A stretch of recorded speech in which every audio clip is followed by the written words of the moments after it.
In this lecture today, we will be talking about chemical reactions of epoxides, यानी epoxide के रासायनिक अभिक्रियाओं के बारे में इसमें स्टडी करेंगे।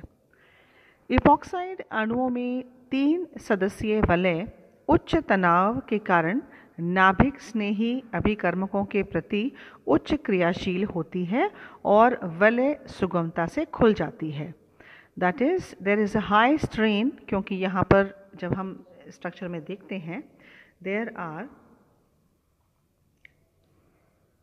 2 carbon atoms and 1 oxygen atom in the ring. This is the epoxide and ये जो 3 सदस्यीय वलय है इसमें बहुत हाई स्ट्रेन रहता है और ये जो वलय में जो हाई स्ट्रेन रहता है इसके कारण ये नाभिक स्नेही अभिकर्मकों के प्रति उच्च क्रियाशील होती है और वलय सुगमता से यहाँ पर खुल जाती है। और इसमें हम जानते हैं कि ऑक्सीजन एटम के अंदर 2 लोन पेयर्स भी उपस्थित हैं। तो हम इसमें देखते हैं सबसे पहले इपॉक्साइड की अम्ल उत्प्रेरित वलय खुलने वाली अभिक्रियाएं, यानी acid catalysed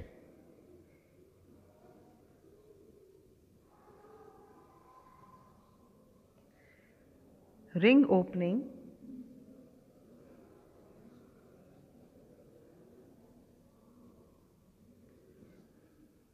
reactions of epoxides। तो दुर्बल नाभिक स्नेही अभिकर्मक जैसे कि जल, वाटर, एल्कोहल आदि अम्ल उत्प्रेरक की उपस्थिति में अथवा अम्ल अभिकर्मक इपॉक्साइड के साथ अभिक्रिया करके 2 प्रतिस्थापी इथेनॉल व्युत्पन्न बनाते हैं। उदाहरण के तौर पे सबसे पहले हम लेते हैं जल से, और सबसे सिंपलेस्ट इपॉक्साइड इसमें हम लेते हैं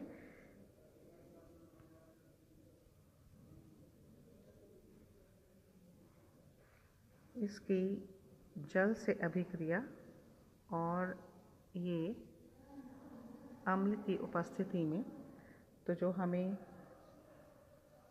प्रोडक्ट मिलता है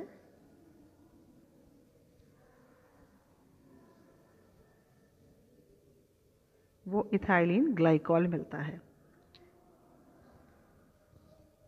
this is the product. This is the first reaction. Let us talk about another reaction. वही simple epoxide reacting with HBr at 10 degrees Celsius, it gives 2-bromo ethanol. The yield is about 90%. तो ये 2-ब्रोमो ethanol यानी first पर OH है, ये functional group यहाँ पर है ही, और ये सेकंड पर ब्रोमीन जुड़ जाता है। तो this is the product we get. Now let us talk about the third reaction. Again the simplest epoxide reacting with ethanol।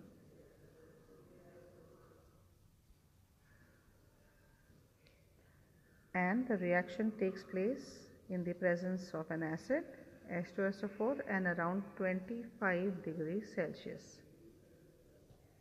The product formed is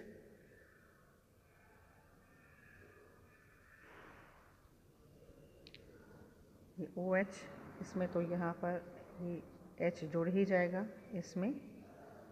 Here we are going to get this OH, और जो बाकी है this hydrogen attaches here and बाकी जो बचता है वो यहाँ पर जुड़ जाता है।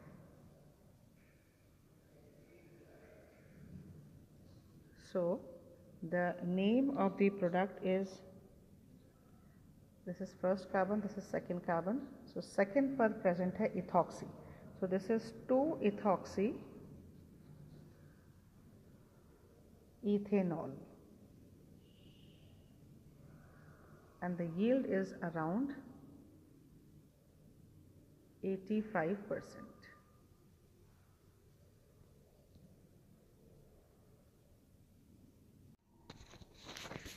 अम्ल उत्प्रेरण में नाभिक स्नेही आक्रमण इपॉक्साइड पर न होकर इसके संयुग्मी अम्ल पर होता है। अम्ल उत्प्रेरित अभिक्रिया में असममित इपॉक्साइड की 3 सदस्यीय वलय के अधिकतम एल्किल प्रतिस्थापित कार्बन परमाणु पर नाभिक स्नेही आक्रमण होता है। यहाँ पर हम इसमें देख सकते हैं, let us take not this simple epoxide. हम ऐसा इपॉक्साइड ले रहे हैं जिसमें दोनों कार्बन पर अलग अलग एल्किल समूह उपस्थित हैं।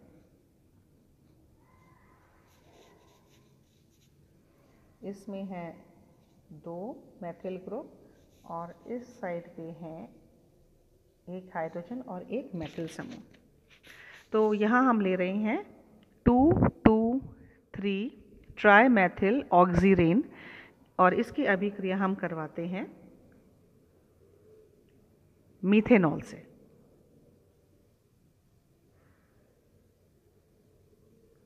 और इसकी अभिक्रिया करवाते हैं हम अम्ल की उपस्थिति में, वी टेक H2SO4। तो जो प्रोडक्ट बनता है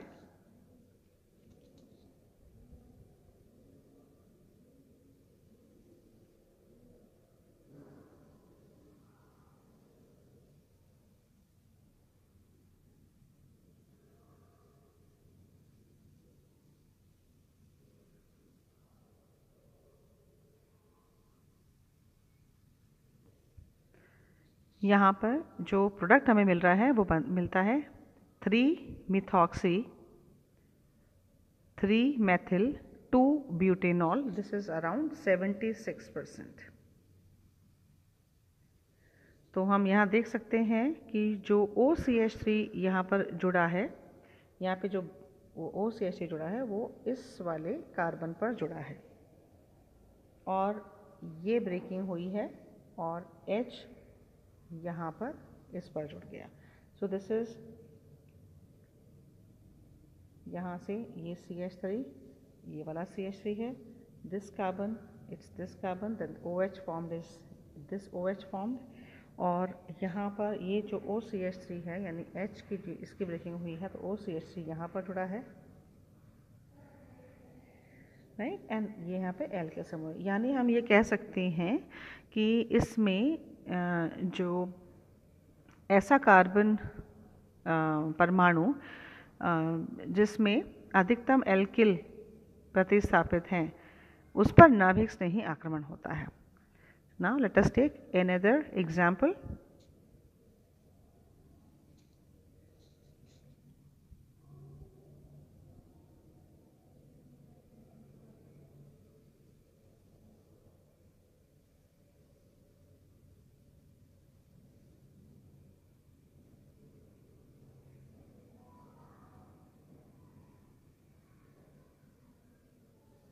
This is 1,2-epoxy cyclohexene। इसकी अभिक्रिया HBr से करवाने पर हमें जो प्रोडक्ट मिलता है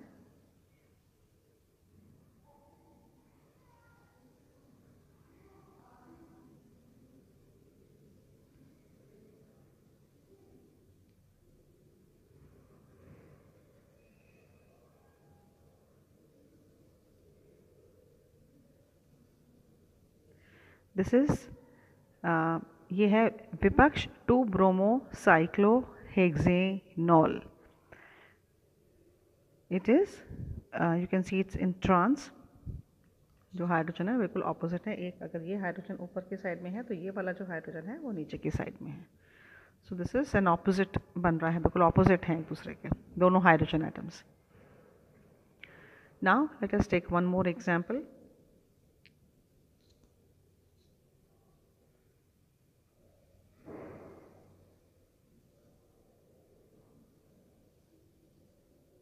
This is 1,2-epoxy cyclohexene।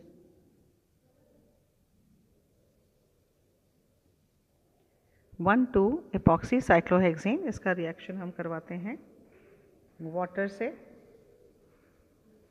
in the presence of the acid HClO4, and the product formed is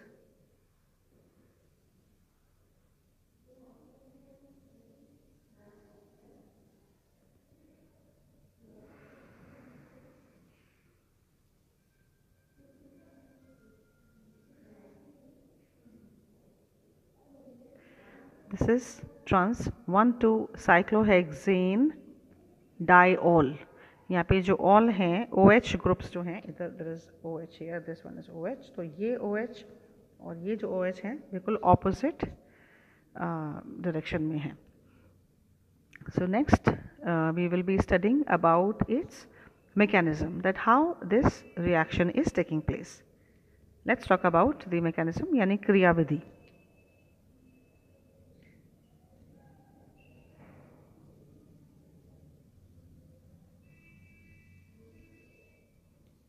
अम्ल उत्प्रेरित वलय खुलने वाली अभिक्रिया की क्रियाविधि निम्न प्रकार है. तो इसमें हम 3 स्टेप्स में इसके रिएक्शन को देख सकते हैं. पहला step,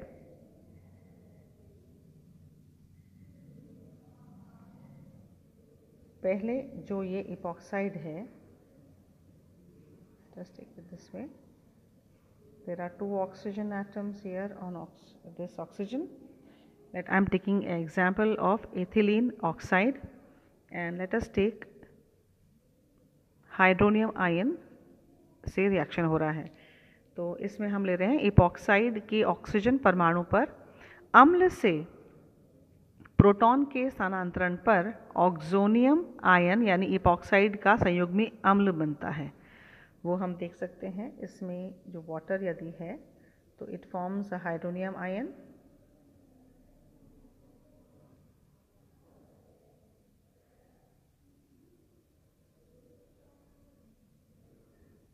this is an hydronium ion, और ये इसमें से एक हाइड्रोजन जो है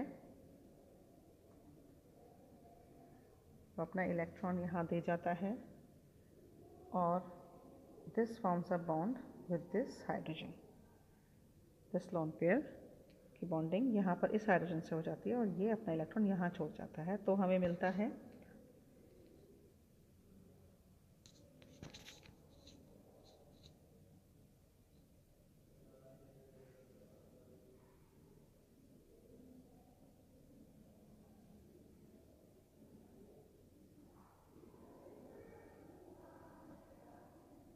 ये लोन पेयर पहले से उपस्थित है इस पर ऑक्सीजन पे और प्लस चार्ज, और ये एक एथिलीन ऑक्सोनियम आयन मिलता है और जल का अणु निकल जाता है. This is the first step, यानी इपॉक्साइड के ऑक्सीजन परमाणु पर अम्ल से प्रोटॉन के स्थानांतरण पर ऑक्सोनियम आयन बनता है, जो कि ये वाला ऑक्सोनियम आयन है. फिर सेकेंड स्टेप,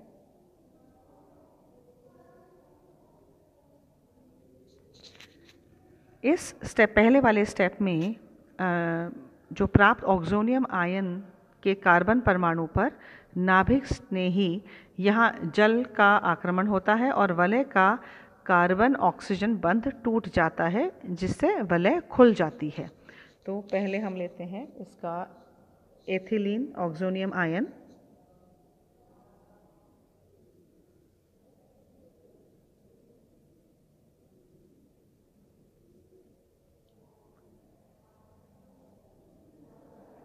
और इस पर अटैक हो रहा है जल का.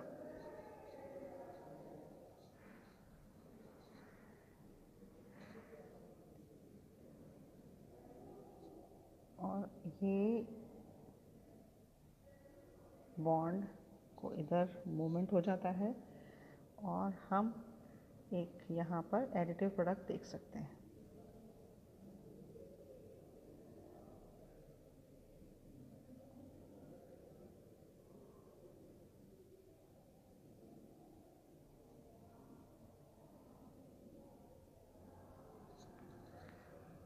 तो यहाँ हम देख सकते हैं कि ये जल जो है, this is the attacking reagent. तो ये नाभिक स्नेही है जो एथिलीन ऑक्सोनियम आयन के कार्बन पर यहाँ पर अटैक कर रही है और ये वलय यहाँ पे टूट रही है. और ये टूटने पर जो हमें यहाँ पर ये प्रोडक्ट मिल रहा है, this is 2 hydroxy ethyl oxonium ion. तो दूसरे स्टेप में हमें मिलता है 2 हाइड्रोक्सी एथिल ऑक्सोनियम आयन। अब तीसरा पद यानी थर्ड स्टेप।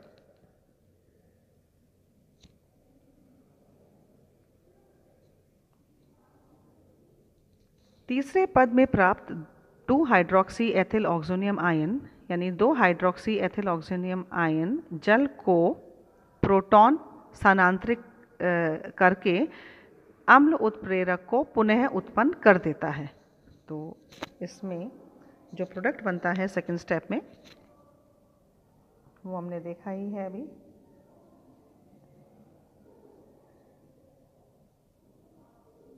CH2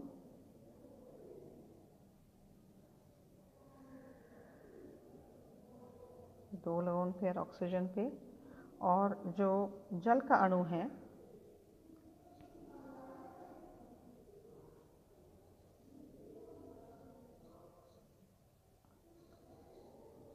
ये इस पर अपने इलेक्ट्रॉन यहाँ पे देता है, यहाँ पे पॉजिटिव चार्ज है, तो this is forming a bond.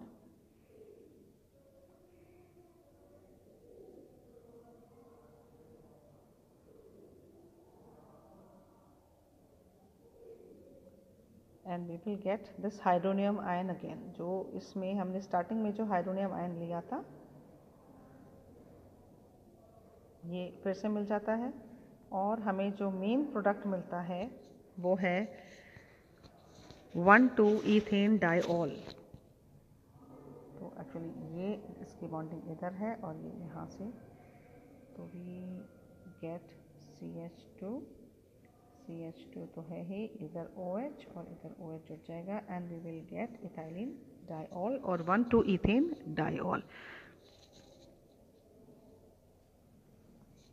This is 1,2-ethane diol. So this is the whole mechanism.